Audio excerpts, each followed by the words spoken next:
everybody, to the third episode of the Mako Mindset Podcast. I'm Anthony here with my beautiful wife, Nicole. Hi, everybody. And we are super excited for our third episode. I can't believe that we're already up to number 3. I feel like we just started this whole thing with fear and uncertainty, and we're here again bringing you some content and information. Listen, I want to thank everybody for those of you who have downloaded, listened, shared, rated, subscribed to our podcast, whether it be on YouTube, Apple Podcasts, Spotify, Google Podcasts, wherever you're getting your information and content. Thank you so much.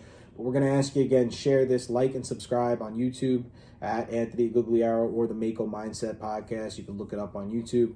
Hit that 5-star button on Apple and Spotify and Google. And share with all your friends and family, and we're really excited. We've gotten such great feedback from last week's episode where we talked about business planning, having goals, creating habits and rituals in your life to better succeed. And we've noticed a couple people reached out to us and said, hey, I took your advice and it's working. You know, that's really exciting to hear. It means the world to Nicole and I. That's the whole point of this, right? We're trying to bring relatable content from two people who we're not millionaires yet. We're not billionaires yet. We don't own a multi-million-dollar company yet, but that's our vision, right? We want to be all those things.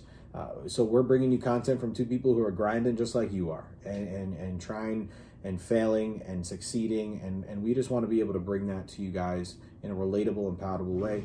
And I hope that you guys are gaining a lot of value from this. So, today's episode is going to be fun. We took today's episode and we took a topic from a listener where they wanted to hear about, hey, what kind of sacrifices and changes did you make? And I said, you know what, that's a great topic for episode 3, because I think that anytime you want to do something of significance, anytime you want to be someone of significance and be at the top of your career path or get to the top of whatever it is that you're doing, there's going to be some sacrifices that you need to make along the way and things you're going to need to change. And I think that the people who sacrifice the most in an endeavor of greatness wind up having the most success, wind up achieving that greatness that they want to achieve. And that's what we're going to talk about today. And Nicole and I are really excited. So we got some questions here, and we're going to be grilling Nicole a little bit again, and she's going to be asking questions too of me, and we're going to have fun. We got some listener questions here too, and I hope that this is coming to you. And I know that COVID's going on and quarantine. I hope that you're blessed, safe, healthy, getting ready for some sense of normalcy as we move into the school year, and I hope that this comes to you on that rate there. But as we get into this, what in your idea, Nicole, what is a sacrifice? What does it mean to sacrifice something? Yeah, this is a perfect topic. It goes perfectly with last week's topic, because it's almost like you can't set a goal unless you make some sort of sacrifice. So when you set a goal, you talk about what you're willing to give up, and a sacrifice could be anything. Maybe giving up old limited thinking or beliefs, giving up anything that you love. And it's at that point when you say to yourself, oh, I could never give that up. And then you actually do, then you really start to feel like you deserve to win. So for example, something small, when we first got started, I used to live at home, and my dad used to make an incredible homemade pancake breakfast, the works.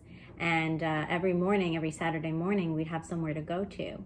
And I sacrificed having that homemade delicious breakfast so that we can go and pour belief into ourselves and be with like-minded people so that we can grow our business. And that's a really small, silly example, but like Anthony said before, the more that you sacrifice, the more on track you are to greatness. Yeah, I think that there's anytime somebody makes a sacrifice, whether it be big or small, I think sacrifice is relative, right? For some people, Tuesday night softball league might be something that's super important to them, but if they want to win and you've got to be at this thing on Tuesday nights, well, you need a sacrifice. For me, it might be when I was coaching, 3 seasons of track and field. I also wanted to spend more time with my family. So I sacrificed the, extra income that was coming with those 3 sports to help my wife build the business and to also spend more time with my wife, with my family, seeing my friends and doing things like that. It was definitely a difficult decision because you're giving up income, but it was a sacrifice I was willing to make for the betterment of my future. What were some early sacrifices that you needed to make, Nicole, early on in your business when you were starting? I feel like we sacrificed almost everything when it comes to sleep, any kind of fun activities. I mean, yeah, we had fun while we did our business, but we missed out on some birthday parties and some fun events and some vacations because this is temporarily to be working hard right now so that we could be permanently lazy, so that we can enjoy the fruits of our labor, feeling that we gave it our all, So to make sacrifices isn't forever, it's just right now to get you to where you want to be. Yeah, I love how you said that. It's we're making sacrifices, working hard right now so that we can be permanently lazy later in life. That's the whole point of being an entrepreneur, of doing things now when you're young, so that you can have the future that you want. I think one of the things that scares the crap out of me is getting later in life and having done nothing that I wanted to do. That is a huge fear in my mind that, man, if I only would have done this when I was younger, I'd be in a better position now that I'm older. I never want to feel that feeling of regret. That's something that I am super afraid of.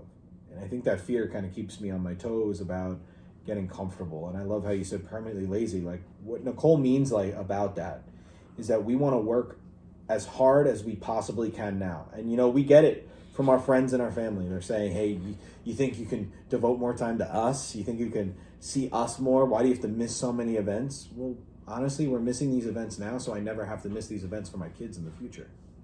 I never have to miss anything when I ever want. And we'll make it up to you years from now when we're able to, instead of just coming to a barbecue at your house, take the whole family to Italy or do these major trips that we have planned for our families. And what's funny is, the more we sacrifice them, we're going to come back to this topic because one of our listeners had a question about this, but the more that we sacrifice, the bigger the sacrifices get, the more we feel like we earned whatever it was that we were fighting for. And the bigger successes you see also. Yeah, I feel like the bigger sacrifices we made, whether it be Nicole going full-time in our business and leaving teaching, right? Giving up the pension, the benefits, the full-time salary. Making nearly $86,000 a year, she gave it up at 27 years old. That's a sacrifice. That's a sacrifice of safety, of security, of a paycheck, of health benefits, of all these things. But the payoff that we've gotten so far from it far exceeds what we were bringing home anyway, right? As with her working in the city. You have to sacrifice getting uncomfortable. I sacrificed a lot of spending habits before we, started this new venture. I spent a lot of money on things that I didn't need. And so that was a sacrifice, and I didn't mind it because I knew that it would pay off hugely in the future. Another thing that people sacrifice that they don't really think about because it's not tangible is you're sacrificing the old you, right? You're becoming a better, more polished version of you. You have to eliminate the excuses. The old limiting beliefs, the old you that maybe just didn't have the discipline to make it happen. Whatever it is that you didn't like about yourself, you can flip that switch in one day and just start becoming the better version of you. But you have to make a commitment and sacrifice that and just say it out loud that that's not me anymore. Yeah, sacrificing the old you is, that's something you don't realize is happening. But the more that you make an effort to do what we talked about last podcast, the business planning, the habits, the rituals, changing your mindset, the more you start to kill off that old version of yourself. It's almost like shedding skin, like a spider, right? You're shedding that skin. But until you sacrifice some tangible things, that intangible sacrifice of who you used to be won't happen. It just won't happen. So that's something that I think that Nicole has definitely excelled at. I think that that's a strong point of hers when she decided to really fulfill or go after this dream of owning her own business and building it alongside me. She sacrificed a lot of things, whether it was time with friends, time with her family. I know for me, I had to have conversations with my mom and dad that, hey, you're not going to see us as much. Not because they're bad people, they're great people, because we needed to devote as much time as possible to our business. We needed to devote any time that we had available to what we wanted to accomplish in our lives. And for a lot of people, they're not comfortable doing that. They're not comfortable giving up Netflix. They're not comfortable giving up softball leagues. They're not comfortable giving up, the drunken Thursday, Friday, Saturday nights with their friends. We were more than comfortable to do that. Yep. And we still have fun. We still see our friends. We still, obviously during COVID, it's a little different, but we still make time for them. But I think there's a virtual understanding amongst everybody that, hey, Nicole and Anthony are really trying to do something great here, and why am I going to get in the way of that? But it took sacrificing numerous times for them to finally respect it. The first couple times you tell a family member, hey, I'm going to miss this kid's birthday party, they're probably going to flip out on you. But it's important that you stand your ground because they need to understand that what you're doing is serious. Whether you're sacrificing it for a business or you're sacrificing it for a passion, you're making that sacrifice. Don't waver on it. But also, you've got to make them understand why you're doing it. What were some changes that you began to notice in yourself as you began to make little sacrifices? Like, what were some of the changes that you saw in maybe your thinking, your mindset? Confidence goes through the roof when you think to yourself, I wonder what would happen if I were to sacrifice this, or change my associations, hang out with people who are heading the same direction as me. Everything starts to align exactly how you had hoped, and it all kind of comes trickling in after that. And that's where it starts, really. It starts with you. When you say confidence, what areas of your confidence? Like, what did you notice about your willingness to do certain things, or the level of your confidence increased? Your belief in really what's possible. If you're able to sacrifice something and good things happen after that, it could be a week later, a month later, a year later. At some point, you will get rewarded for your sacrifice. And then you're going to want to keep doing it because it's getting you to where you want to be. So, because I feel like a lot of people's hurdle is really their own belief. Like, can I do this? So you need to set yourself up for success to make yourself become confident. Like in our last podcast, we spoke about small habits that you can do to win the day.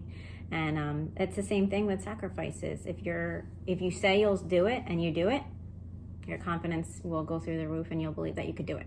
Yeah, you're keeping those little promises to yourself. That's something one of our mentors told us, like, you keep those promises to yourself and you don't break them, and you'll begin to become more confident. And like Nicole just said, the payoff for the sacrifices does not come the next day. You sacrifice a couple things and then you're like, okay, well, where's the payoff? The payoff is 90 days away. I like to think that what you do now has a 3-month ripple effect, that you're not going to see the good that you do until 3 months from now. So like, you start eating salads, tomorrow you're not going to have a 6-pack, right? But if you consistently eat the right way and sacrifice the sugary carbs, the meals you love, the sodas, the alcohol, whatever it might be, 3 months from now, you're going to have a nicer body. So the sacrifice pays off, but it's a long term. Not making the sacrifices, though, you're never going to see any change. You're never going to see anything. And I know people who think like, I can get by without sacrificing anything. But you're only going to reach a certain level if you do that. You want to get to the highest levels of anything in life, you're going to need to give up certain things. It's like that opportunity cost, right? You need to give up in order to gain anything in life. Yeah, like if you want to get fit, you'll have to sacrifice a little bit of sleep, wake up early, make it happen, and you'll start to see the results. Instead of saying, oh, I can't, I have no time. Yeah. I feel like human beings, we have a tendency to pick the easiest possible things. We don't like getting uncomfortable.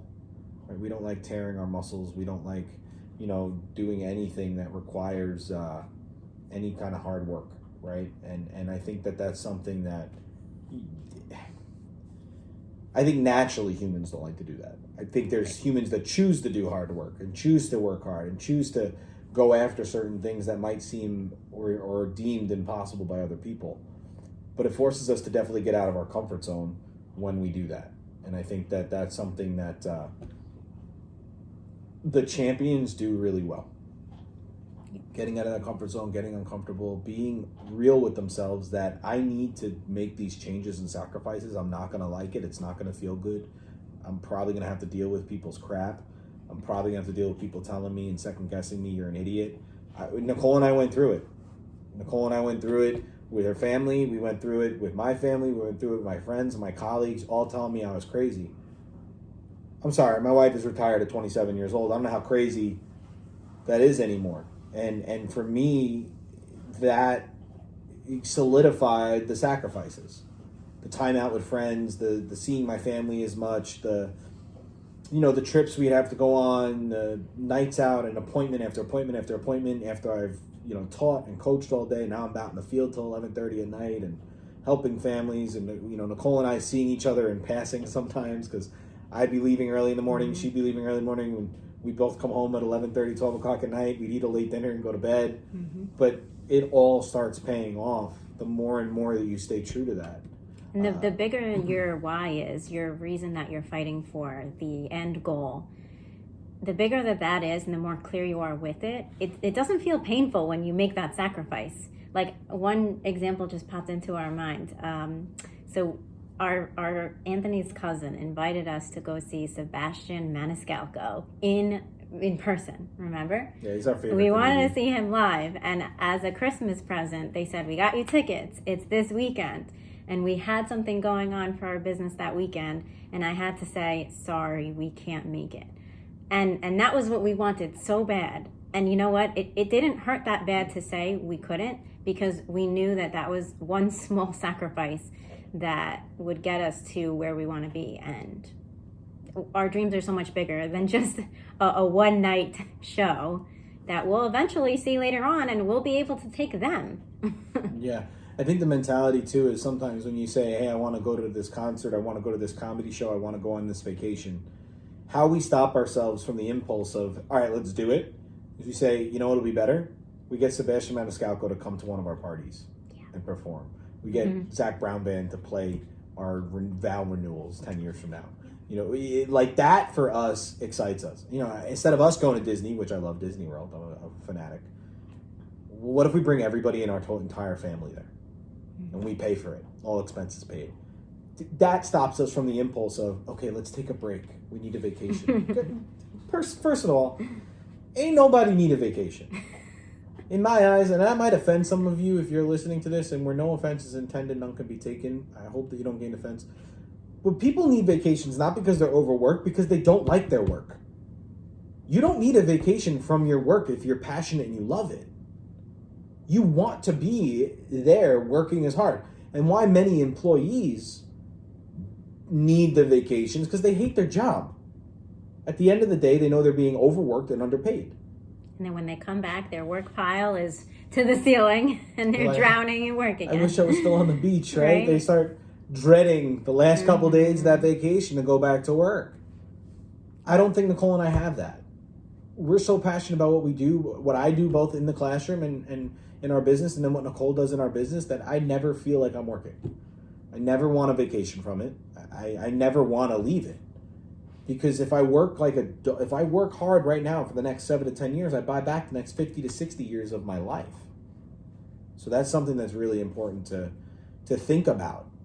It's like Gary Vee always says, if you're praying for Friday, Saturdays, and Sundays, your stuff's broken, right? You're praying. Elon Musk said it too in a beautiful way. He said, "Oh, thank God it's Friday. TGIF, it's Friday, tomorrow, Saturday, and Sunday. I can't wait."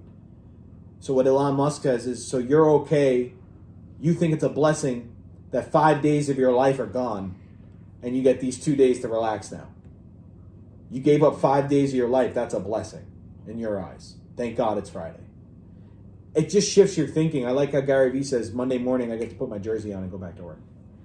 That motivates you. Like, yeah, I get to do whatever it is. But if you're not passionate about what you're doing, if you're not going after something big, you're not going to have that feeling on a Monday. You're going to dread it. You're going to absolutely dread it. But I don't think Nicole and I have that. I'm sure we wake up sometimes and we're tired and we get tired and stuff like that. But what I'm saying is, if you keep that inner motivation of like, yes, I'm grinding for me. Because if you're grinding and you're building something for yourself and your family, it means so much more. If you're trying to grind for a 9-to-5 job that would replace you 2 days after you're dead, just remember your job will be posted in the newspaper faster than your obituary. Think about that for a second. So that's why a lot of people find it hard to motivate themselves to go put in extra effort at work. I will say, though, certain professions, there's a natural impetus to work hard. Teaching, doctors and nurses, where you're helping people, if you went into it for the right reasons, whether it was working with students or working with helping people, you're going to be motivated to do a good job because that's your passion. But maybe you're not in that profession, or maybe you are and you're figuring out that maybe it's not the passion for you. When do you decide to shift it? What are you going to sacrifice in order to start shifting it?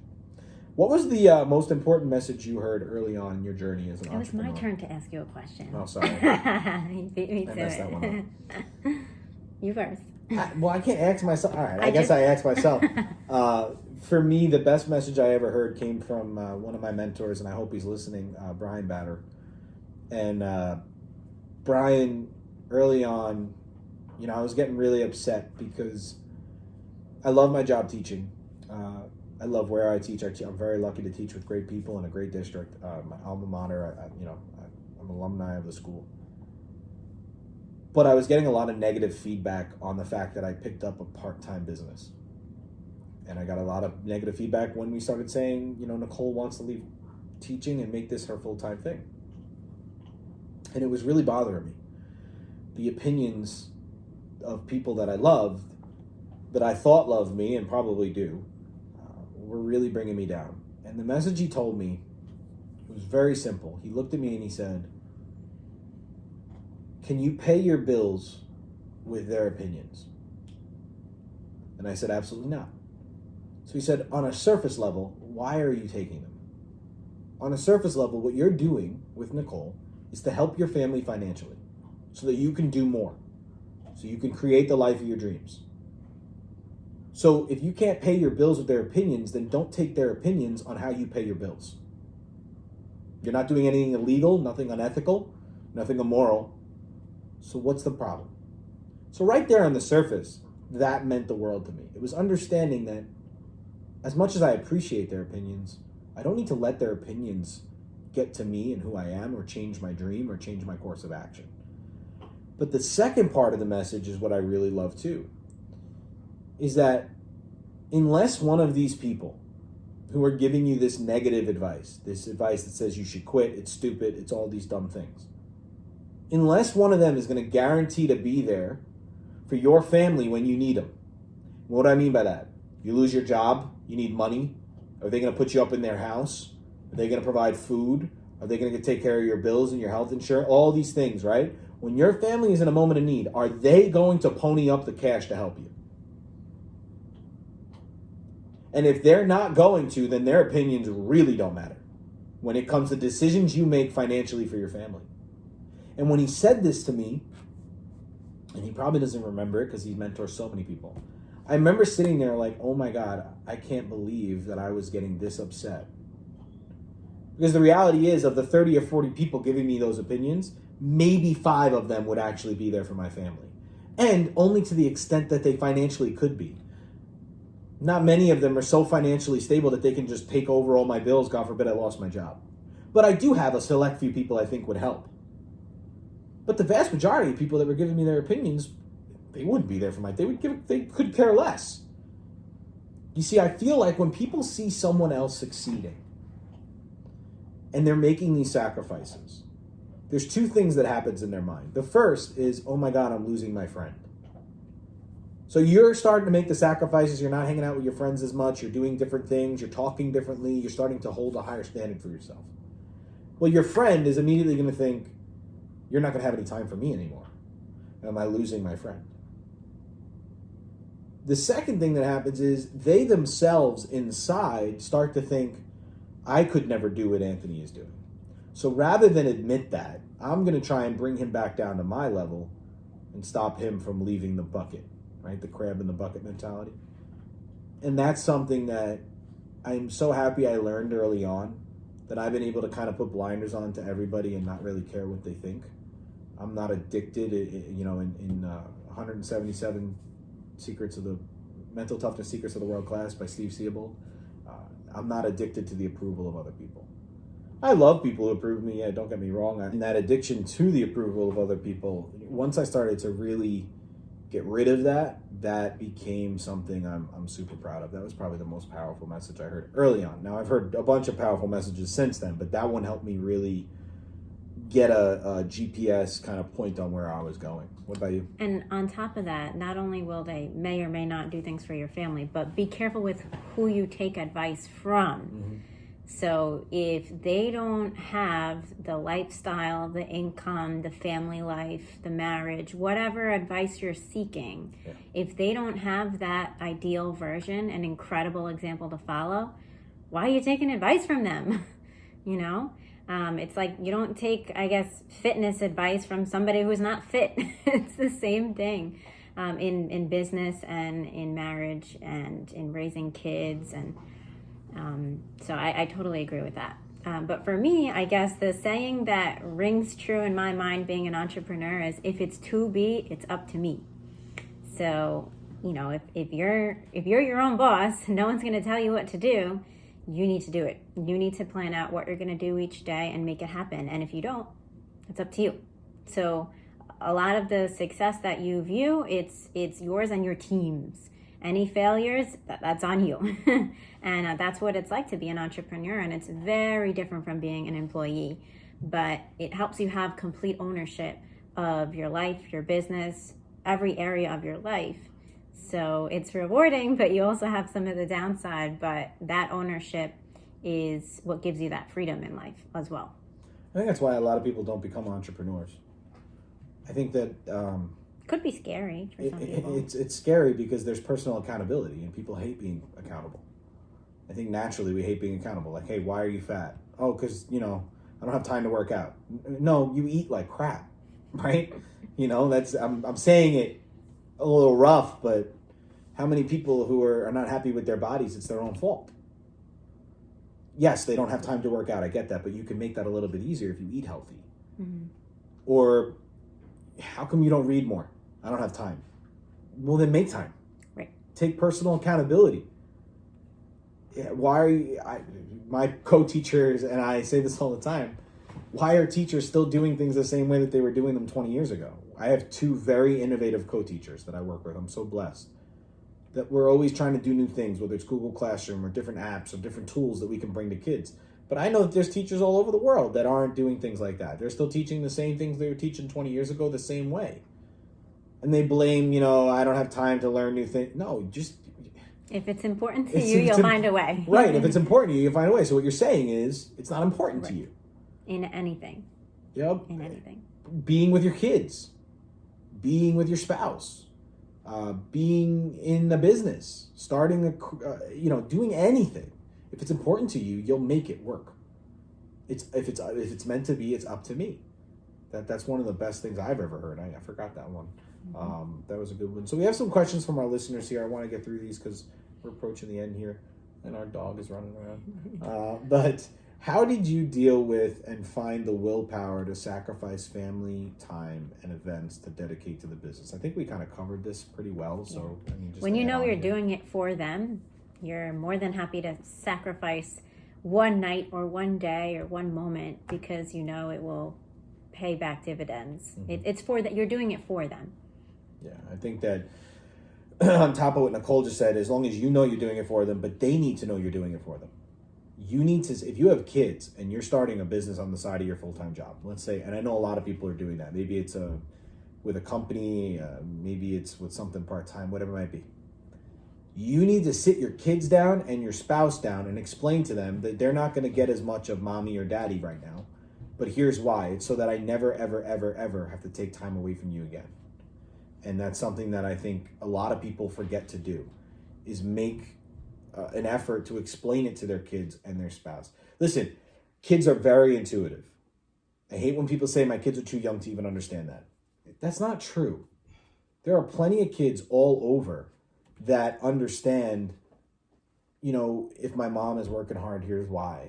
You just got to explain it to them. This way, when you're taking time away from them, they don't think it's because of them. They know it's for the right reasons. The same thing with your spouse. Explain to your spouse, listen, we can't, you go to the family events, I'll meet you there, I'll be late because I'm building my business or I'm doing this. And then your spouse is there to defend you because now your spouse knows why you're doing it.